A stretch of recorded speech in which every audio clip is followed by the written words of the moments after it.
উপস্থিত আমার ভাই বোনেরা, বাংলাদেশ আওয়ামী লীগের নেতৃবৃন্দ, কর্মী ভাইয়েরা, সহযোগী সংগঠনের নেতৃবৃন্দ, কর্মী ভাইয়েরা, জাতীয় সংসদের বিরোধী দলের নেতা সহ বিভিন্ন সংসদ সদস্যগণ এবং বিভিন্ন রাজনৈতিক দলের নেতৃবৃন্দ, কূটনৈতিক মিশনের সদস্যবৃন্দ, বিভিন্ন অ্যাম্বাসাডার এবং কূটনৈতিক মিশনে যারা উপস্থিত এবং যারা এখানে সকলে উপস্থিত রয়েছেন, সকলকেই আমি আমার আন্তরিক শুভেচ্ছা জানাচ্ছি। আপনাদের এখানে যারা উপস্থিত তারা ছাড়াও বাংলাদেশে শুভানুধ্যায়ী এবং বাংলাদেশের বিভিন্ন আমাদের নাগরিকরা, আওয়ামী লীগ সহ যারা স্বাধীনতা চেতনায় বিশ্বাসী, যারা এই প্যান্ডেল ছাড়াও সমগ্র বাংলাদেশের গ্রামে গঞ্জে ছড়িয়ে আছেন এবং প্রবাসে যারা বাঙালিরা আছেন, আমি তাদের প্রতিও আমার আন্তরিক শুভেচ্ছা জানাই। কারণ আজকের দিনটি আমাদের জন্য একটি মহৎ দিন, আওয়ামী লীগের প্রতিষ্ঠা দিন, আওয়ামী লীগের প্রতিষ্ঠা ৭৫ বছর প্ল্যাটিনাম জুবিলির দিন। এই দিন আমি আপনাদের সবাইকে আন্তরিক শুভেচ্ছা জানাচ্ছি। আমি পরম শ্রদ্ধাভরে স্মরণ করি জাতির পিতা বঙ্গবন্ধু শেখ মুজিবুর রহমানকে, যার নেতৃত্বে আমরা স্বাধীনতা অর্জন করেছি। আমি শ্রদ্ধা জানাই আওয়ামী লীগের প্রতিষ্ঠাতা সভাপতি মাওলানা ভাসানীকে এবং প্রতিষ্ঠাতা সাধারণ সম্পাদক শামসুল হকের প্রতি। শ্রদ্ধা জানাই গণতন্ত্রের মানুষ পুত্র হোসেন শহীদ সোহরাওয়ার্দীর প্রতি। আমি শ্রদ্ধার সাথে স্মরণ করি বাংলাদেশ আওয়ামী লীগের এবং সহযোগী সংগঠনের নেতৃবৃন্দ, বাংলাদেশের মানুষের সেই ভাষা আন্দোলন, অধিকার আন্দোলন, স্বাধিকার আদায়ের আন্দোলন, মহান মুক্তিযুদ্ধে যারা জীবন দিয়েছেন তাদের প্রতি।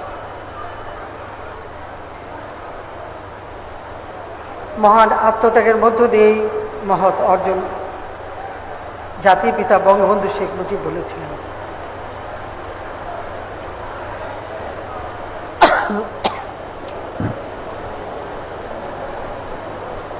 তার নেতৃত্বে আমরা স্বাধীনতা পেয়েছি, কিন্তু আওয়ামী লীগ তার প্রতিষ্ঠা লগ্ন থেকে বাঙালির প্রতিটি অর্জনের ওতপ্রোতভাবে জড়িত। মাতৃভাষায় আজকে আমরা কথা বলি, মাতৃভাষায় কথা বলার অধিকার ২১শে ফেব্রুয়ারিকে শহীদ দিবস হিসেবে ঘোষণা, শহীদ মিনার নির্মাণের প্রকল্প গ্রহণ, ২১শে ফেব্রুয়ারি আন্তর্জাতিক মাতৃভাষা দিবস হিসেবে স্বীকৃতি অর্জন, সবই কিন্তু আওয়ামী লীগের অবদান। আওয়ামী লীগই দেশে এবং জাতীয় আন্তর্জাতিকভাবে সংগ্রামের মধ্য দিয়ে, ত্যাগের মধ্য দিয়ে এই অর্জন নিয়ে এসেছে।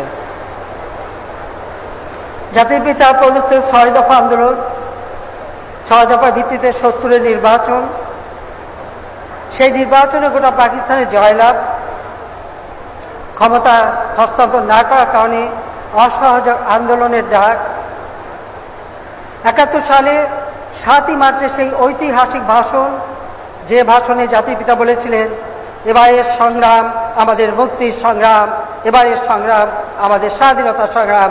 এই সরহদ্দি উদ্যানেই সেই ঐতিহাসিক ভাষণ দিয়েছিলেন, যে ভাষণ মহান মুক্তিযুদ্ধের মানুষকে উদ্বুদ্ধ করেছিল।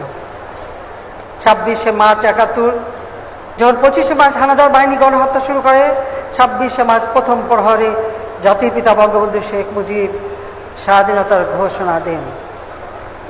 ১৬ই ডিসেম্বর আমরা স্বাধীনতা অর্জন করি। জাতির পিতা স্বাধীনতা ঘোষণা দেওয়ার পরে নির্বাচিত প্রাদেশিক এবং জাতীয় পরিষদের সদস্যরা তারা সরকার গঠন করে। ১০ই এপ্রিল ১৯৭১ সালে প্রথম স্বাধীন গণপ্রজাতন্ত্রী বাংলাদেশের প্রথম সরকার গঠিত হয়। ১৭ই এপ্রিল মুজিবনগরে সেই সরকার শপথ নেন। যেহেতু ২৬শে মার্চ জাতির পিতাকে স্বাধীনতার ঘোষণা দেওয়ার সাথে সাথে গ্রেপ্তার করে নিয়ে যাওয়া হয় জাতির পিতার সাথীরা। তা সেই দিন এই প্রবাসে সরকার গঠন করে এই বাংলার মাটিতে মেহেরপুরের আম্রকাননে প্রথম গণপ্রজাতন্ত্রী বাংলাদেশ সরকারের শপথ অনুষ্ঠিত হয়। জাতির পিতা বঙ্গবন্ধু শেখ মুজিব, রাষ্ট্রপতি সৈয়দ নজরুল ইসলাম উপরাষ্ট্রপতি, তাজউদ্দিন আহমেদ প্রধানমন্ত্রী সহ মন্ত্রী পরিষদ গঠিত হয়। বঙ্গবন্ধু শেখ মুজিবের অবর্তমানে সৈয়দ নজরুল ইসলামের নেতৃত্বে তিনি অস্থায়ী রাষ্ট্রপতি হিসেবে দায়িত্ব পালন করেন। 1757 সালের 23শে জুন সেই পলাশী আম্রকাননে যে স্বাধীনতার সূর্য অস্তমিত হয়েছিল, 1949 সালে 23শে জুন ঢাকার কেম দাস লেনের রোজ গার্ডেন নামে যে বাড়িটি, সেখানে বসে প্রথম আওয়ামী লীগ প্রতিষ্ঠা লাভ করে। আর এই আওয়ামী লীগের নেতৃত্বেই এই বাংলাদেশ স্বাধীনতা অর্জন করেছে সেই মেহেরপুরের আম্রকাননে। ওই যেখানে চক্রান্ত হয় সেই কুটিবাড়ি কিন্তু ওখান থেকে বেশি দূরে নয়। আওয়ামী লীগের প্রতিটি পদক্ষেপের ফলে আজ বাংলাদেশ এগিয়ে যাচ্ছে। আমি আজকের দিনে জাতির পিতার প্রতি শ্রদ্ধা জানাই আমাদের জাতীয় চার নেতার প্রতি। 1975 সালে 15 আগস্ট জাতির পিতা বঙ্গবন্ধু শেখ মুজিবকে নির্মমভাবে হত্যা করা হয়। সংবিধান লঙ্ঘন করে অবৈধভাবে ক্ষমতা দখলে পালা শুরু হয়। 3রা নভেম্বর 71 সাল ঢাকা কেন্দ্রীয় কারাগারে সৈয়দ নজরুল ইসলাম, তাজউদ্দিন আহমেদ, মনসুর আলী এবং কামরুজ্জামানকে নির্মমভাবে হত্যা করা হয়। আমি তাদের প্রতি শ্রদ্ধা জানাই। মহান মুক্তিযুদ্ধে 30 লক্ষ শহীদ আত্মাহুতি দিয়েছে, আমি তাদের প্রতি শ্রদ্ধা জানাই। হানাদার পাকিস্তানি বাহিনীর হাতে নির্যাতিত আমার মা বোনেরা, যাদেরকে স্বাধীনতার পর উদ্ধার করা হয়েছিল, আমি সেই মা বোনদের প্রতি আমার শ্রদ্ধা জানাই।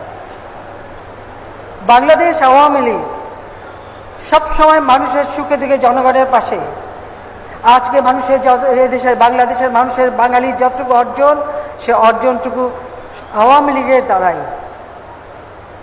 কিন্তু বারবার এই দলের উপর আঘাত এসেছে, বারবার এই দলকে খণ্ড বিখণ্ড করা হয়েছে, বারবার এই দলের নিশ্চিহ্ন করবার চেষ্টা করা হয়েছে। সেই আইয়ুব খানের 58 সালে যখন শুরু, তখন থেকে নিয়ে শুরু করে বারবার এইভাবে আঘাত এসেছে। কিন্তু আওয়ামী লীগ গণমানুষের সংগঠন, আওয়ামী লীগ জনগণের অধিকার আদায়ের সংগঠন, আওয়ামী লীগ জনগণের আর্থসামাজিক উন্নতি করার সংগঠন। কাজে বারবার আঘাত এসেও এই সংগঠনকে কোনো ক্ষতি করতে পারে নাই। ফিনিক্স পাখির মতো যেমন সেই পুড়িয়ে ফেলার পরেও ভস্ম থেকে জেগে ওঠে, এই আওয়ামী লীগ ঠিক সেইভাবেই জেগে উঠেছে। খুব বেশি দিনের কথা না, 2007 সালেও চেষ্টা করা হয়েছিল আওয়ামী লীগ নিশ্চিহ্ন করে দিয়ে নতুন কিংস পার্টি গড়ে তুলবে, সেটাও সফল করতে পারেনি। তার কারণ আওয়ামী লীগের মূল শক্তি হচ্ছে বাংলাদেশের জনগণ, সাধারণ জনগণ, তৃণমূলের মানুষ। আওয়ামী লীগের অগণিত নেতা কর্মী, মুজিব আদর্শের সৈনিক, এই সৈনিকরা কখনো পরাভব মানে না, মাথা নত করে না।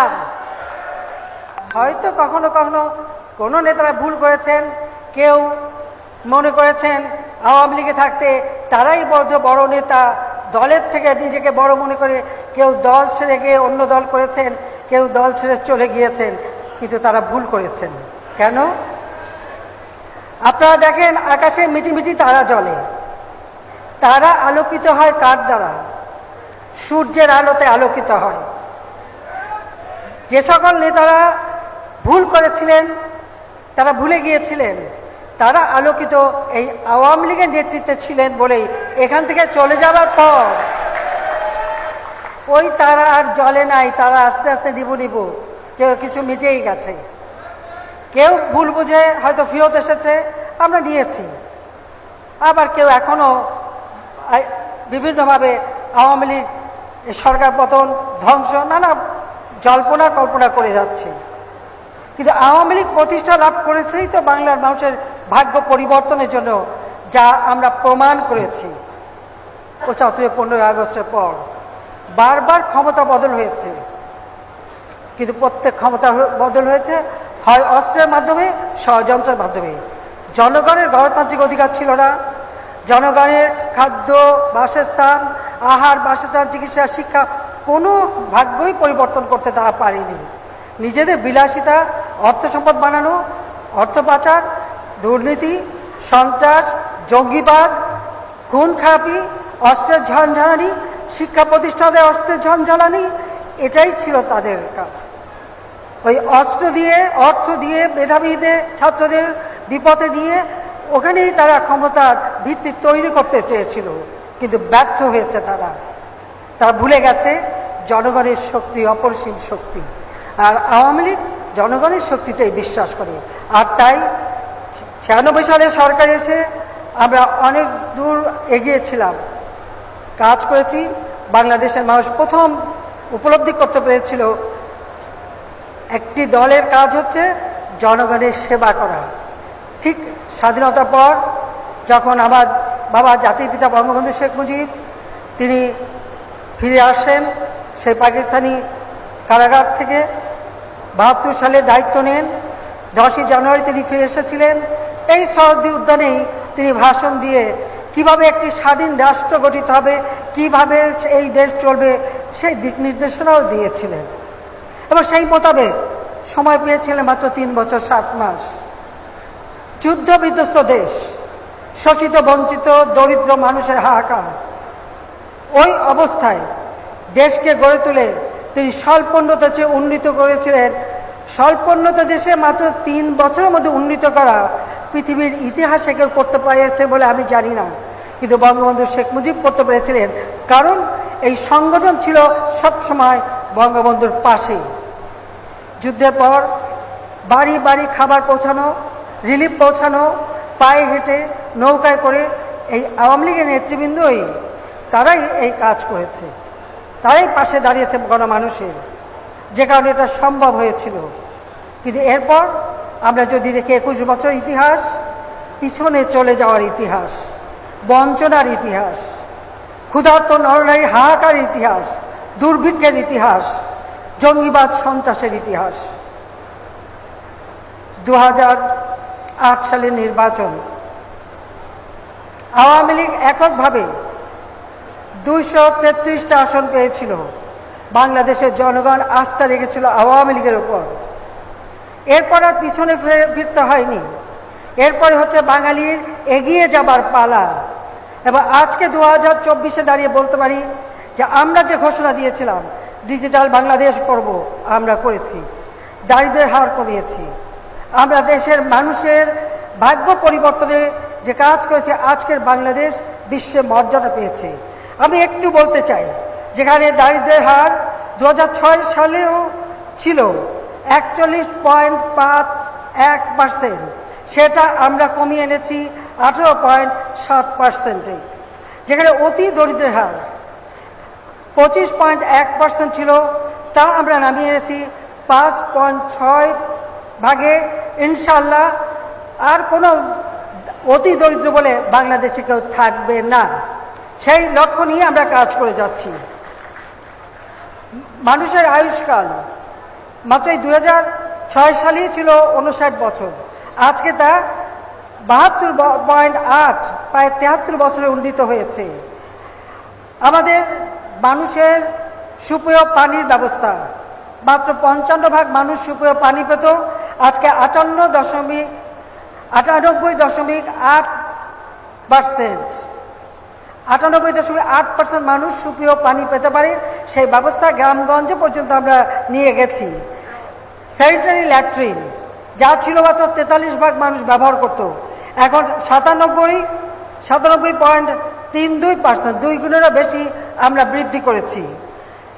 শিশু মৃত্যু হার যেখানে প্রতি ১০০০-এ ৮৪ জন ছিল, আজকে তা কমে ২১ জন, ৪ গুণ আমরা হ্রাস করেছি।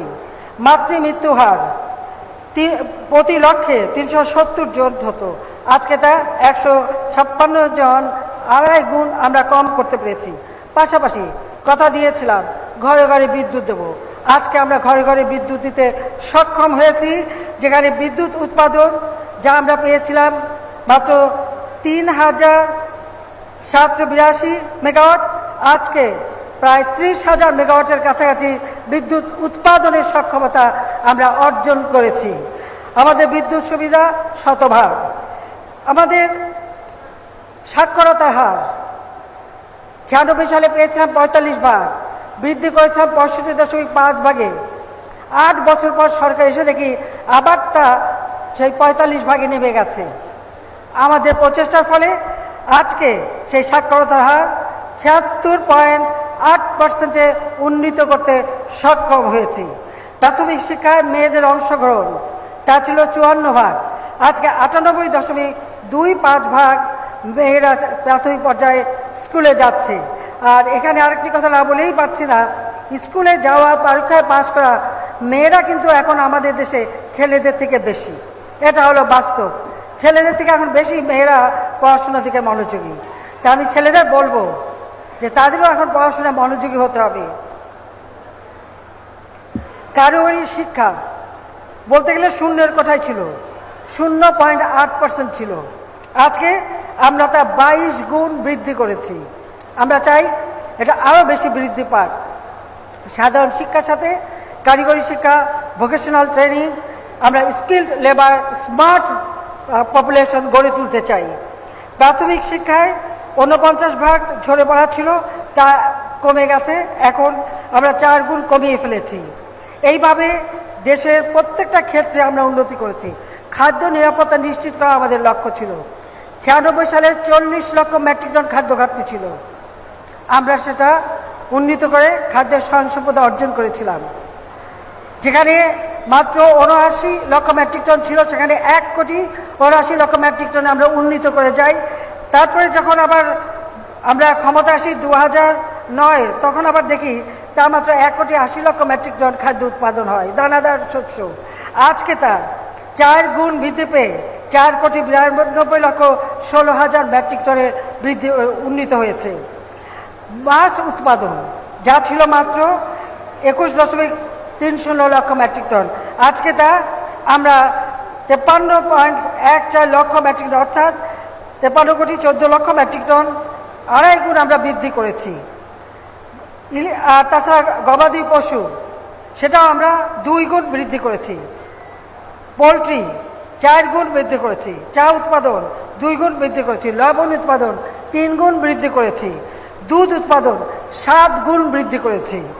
মাংস উৎপাদন 8 গুণ বৃদ্ধি করেছি।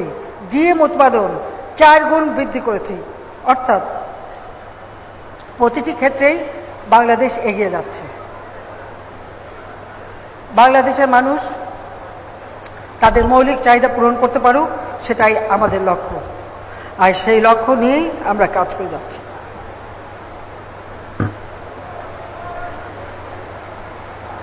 75 15 আগস্ট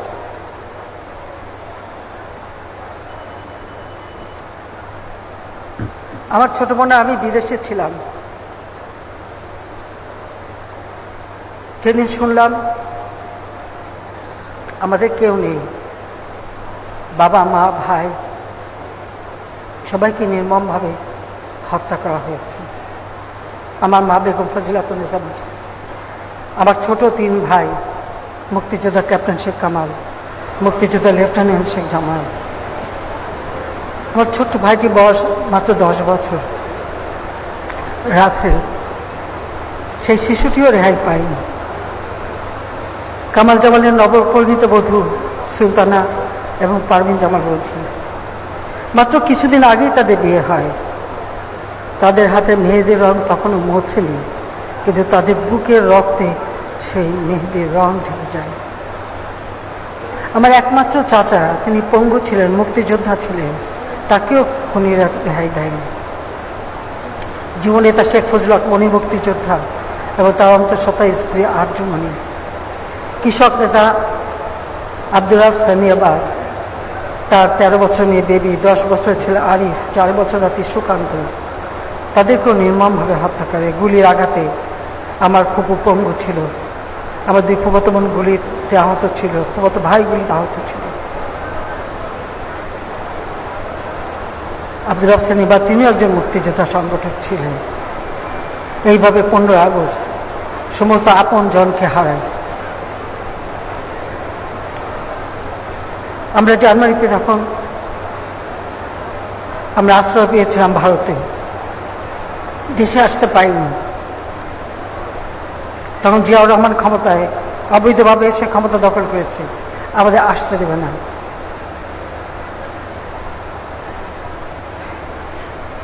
উনিশশো 81 সাল আওয়ামী লীগের সম্মেলন, কারণ 15 আগস্টের পরে সমস্ত রাজনৈতিক দল প্রায় নিষিদ্ধ ছিল, এরপর রাজনৈতিক দল গঠন হয়।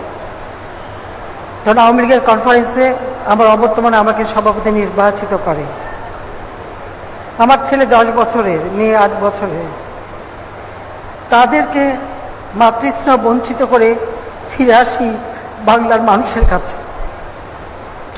আমার জীবনে কোনো চাওয়া পাওয়া ছিল না, আমার একটাই লক্ষ্য ছিল, যে জাতির জন্য আমার বাবা জীবন দিয়ে গেছেন, যে জাতিকে ভালোবেসেছেন, তিনি আমাদের থেকেও বেশি বছরের পর বছর কারাগারে অসুস্থ থেকেছেন, সেবা করার লোক নেই, ওই কারাগারে খাবার, এটা একবার না বারবার। এমনকি আগরতলা ষড়যন্ত্র মামলা দিয়ে 1968 সালে যখন ক্যান্টনমেন্টে বন্দি রাখে, আমরা জানতেই পাইনি 4-5 মাস যে কোথায় আছেন, বেঁচে আছেন কিনা। 81 সালে যখন 71 সালে যখন গ্রেপ্তার করে নিয়ে যায় পাকিস্তানে, প্রচণ্ড শীত, প্রচণ্ড গরম, সেই জেলখানার মধ্যে কী অবস্থায় ছিলেন। আমার বাবা বঙ্গবন্ধু শেখ মুজিব কখনো তার নিজের কষ্টের কথা বলেননি, বারবার জিজ্ঞেস করেছি, শুধু একটা কথাই বলেছেন, তোরা শুনিস না, শুনলে সহ্য করতে পারবি না। তিনি আমাদেরকে তার কষ্টের কথা বলেন। যে জাতিকে ভালোবেসে এত আত্মত্যাগ করেছে, তাকেই নির্মমভাবে হত্যা করা হলো। আর আমরা 2 বোন এতিম হয়ে বিদেশে রিফিউজি হিসেবে আমাদের থাকতে হলো, নিজেদের নামটাও ব্যবহার করতে পারিনি। আপনাদের মনে আছে, এখানে দাঁড়িয়ে তিনি বলেছিলেন যে মানুষ রক্ত দিয়ে স্বাধীনতা এনেছে, বঙ্গবন্ধু শেখ মুজিব বলেছে রক্ত ঋণ শোধ করবেন নিজের রক্ত দিয়ে। তিনি তো কিছু নিয়ে যাননি, কোনো তো কাফন দাফনও না, কিছুই নিয়ে যাননি, তিনি তার রক্ত ঋণ শোধ করে গেছেন। আমার বাবা প্রায় রবীন্দ্রনাথের এই কবিতাটা তিনি সবসময় উচ্চারণ করতেন। উদয়ের পথে শুনি কার বাণী, ভয় নাই ওরে ভয় নাই, নিঃশেষে প্রাণ যে করিবে দান, ক্ষয় নাই তার ক্ষয় নাই।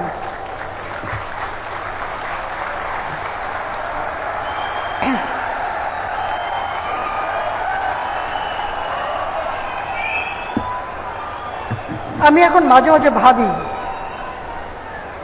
তিনি যে এই কথাটা উচ্চারণ করতেন, কত সত্য কথা। আজকে বঙ্গবন্ধু শেখ মুজিবকে হত্যা করেছে, কিন্তু তার আদর্শকে হত্যা করতে পারেনি।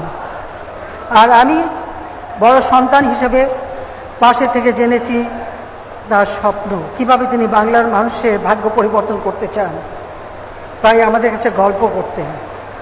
আর তাই সব স্নেহ মায়া মমতা ত্যাগ করে ফিরে এসেছিলাম এমন একটা দেশে, যেখানে যুদ্ধ অপরাধীদের বিচার শুরু করেছিলেন আমার বাবা, সেই আইন বন্ধ করে দিয়ে সমস্ত অপরাধীদের মুক্ত করে রাজনীতি করার সুযোগ দেয় জিয়াউর রহমান। 15 আগস্টের খুনি, আত্মস্বীকৃত খুনি, তাদেরকে ইনডেমনিটি অর্ডিন্যান্স দিয়ে বিচারের হাত থেকে মুক্ত করে তাদের রাজনীতি করার সুযোগ, বিভিন্ন দূতাবাসে তার চাকরি দিয়ে তাদের পুরস্কৃত করা হয়। আমি সেই একটি জায়গায় ফিরে আসি শুধু একটা চিন্তা থেকেই, যে এদেশের মানুষের ভাগ্য পরিবর্তন করতেই হবে, মানুষকে সুখী সমৃদ্ধ জীবন উপহার দিতে হবে। 2020 সালে জাতির পিতার জন্ম শতবার্ষিকী উদযাপন করেছি, 21 সালে স্বাধীনতা সুবর্ণ জয়ন্তী।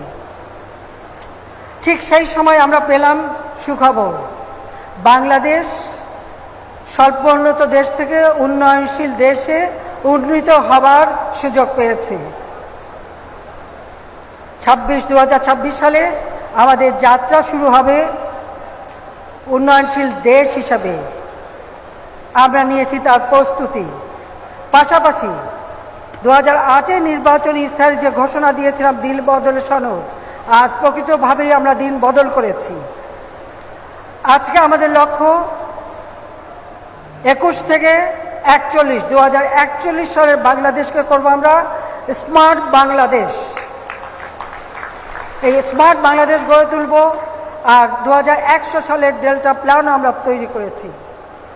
বাংলাদেশ এগিয়ে যাচ্ছে, বাংলাদেশ এগিয়ে যাবে। আওয়ামী লীগ এদেশের মানুষের ভাগ্য পরিবর্তন করেছে, এদেশের মানুষকে ক্ষুধা দারিদ্র্যমুক্ত উন্নত সমৃদ্ধ সোনার বাংলা অবশ্যই দেবে। স্মার্ট বাংলাদেশ, স্মার্ট সোনার বাংলা ইনশাআল্লাহ আমরা গড়ে তুলব। আওয়ামী লীগের যে তারা জীবন দিয়ে গেছেন, তাদের সকলের প্রতি আমার শ্রদ্ধা জানাই। সেই মহান আত্মত্যাগের মধ্য দিয়েই আজকে আমরা দেশকে এগিয়ে নিয়ে যাচ্ছি। আমার একটাই আবেদন থাকবে আমাদের সংগঠনের প্রতিটি নেতাকর্মীর কাছে, সংগঠনকে সুসংগঠিত করতে হবে। যে কোনো একজন রাজনীতিবিদের জীবনে সংগঠনটা হচ্ছে সবচেয়ে শক্তিশালী। যদি সংগঠন শক্তিশালী হয় আর দেশের গণমানুষের সমর্থন পাওয়া যায়, যতই ষড়যন্ত্র হোক, হ্যাঁ মৃত্যুর কাছে সে সবাই যে সময় হতে পারে, যখন হতে পারে, যে কোনো সময় মৃত্যু আসতে পারে। তার জন্য আমি কোনোদিনই ভীত না, কখনো ভয় পাইনি, পাবো না। কিন্তু যতক্ষণ শ্বাস ততক্ষণ আস। বাংলাদেশের মানুষের ভাগ্য পরিবর্তনে আমার বাবার যে চিন্তা চেতনা তা বাস্তবায়ন করে এদেশের মানুষকে একটা উন্নত জীবন দেব, এটাই আমাদের লক্ষ্য। আর সেই কারণেই প্রত্যেক নেতাকর্মীকে এই প্রতিষ্ঠা বার্ষিকীতে বলবো, আপনারা একবার চিন্তা করে দেখেন যে এই আওয়ামী লীগের নেতাকর্মীরা কত কষ্ট করেছে, বারবার আঘাত এসেছে, বারবার তার সেই আঘাত পেয়েছে, পরিবারগুলি কষ্ট করেছে, কিন্তু এই সংগঠন ধরে রেখেছে। কাজেই যেমন সংগঠন করতে হবে, সেইভাবে জনগণের আস্থা বিশ্বাস, যেটা আমাদের মূল শক্তি, সেই আস্থা বিশ্বাসটা অর্জন করতে হবে। আর সেই আস্থা বিশ্বাস অর্জন করতে পেরেছি বলেই বারবার জনগণ আমাদের ভোট দিয়েছে। আর বারবার ক্ষমতায় সেই দীর্ঘ সময় বাংলাদেশের ইতিহাসে 2009 থেকে এই 24 পর্যন্ত গণতান্ত্রিক ধারা অব্যাহত আছে। আর গণতান্ত্রিক ধারা অব্যাহত আছে বলেই আজকে আর্থসামাজিকভাবে বাংলাদেশ এগিয়ে যাচ্ছে, বাংলাদেশের উন্নতি হচ্ছে। বাংলাদেশ আজকে বিশ্ব দরবারে উন্নয়নের রোল মডেল হিসেবে স্বীকৃতি পেয়েছে, বিশ্বে আজকে মাথা উঁচু করে চলার সুযোগ সৃষ্টি হয়েছে। কাজে এটাকে ধরে রেখেই আমাদের সামনের দিকে এগিয়ে যেতে হবে। সুকান্তের ভাষায় বলে যেতে চাই, যতক্ষণ দেহে আছে প্রাণ, প্রাণপণে সরাবো জঞ্জাল। যতক্ষণ দেহে আছে প্রাণ, প্রাণপণে দুহাতে সরাবো জঞ্জাল। এ বিশ্বকে এ শিশুর বাসযোগ্য করে যাব আমি, নবজাতকের কাছে এ আমার অঙ্গীকার। 2041, 2100 অনেক বয়স হয়েছে, ততদিন হয়তো বেঁচে থাকবো না। কিন্তু আজকে যারা নবীন, আজকের যে জনগণ, যারা আমার স্মার্ট বাংলাদেশের মূল সৈনিক হবে, আমরা স্মার্ট জনগোষ্ঠী গড়ে তুলব, স্মার্ট সরকার, স্মার্ট অর্থনীতি, স্মার্ট সোসাইটি গড়ে তুলে এই বাংলাদেশ বিশ্বে মাথা উঁচু করে এগিয়ে যাবে প্রতিষ্ঠা বার্ষিকী প্লাটিনাম জুবিলিতে। এইটাই আমাদের প্রতিজ্ঞা। সেই প্রতিজ্ঞা আপনারা আছেন? বলেন, হাত তুলে বলেন। সবাইকে আন্তরিক ধন্যবাদ। জয় বাংলা, জয় বঙ্গবন্ধু, বাংলাদেশ চিরজীবী হোক। খোদা হাফেজ।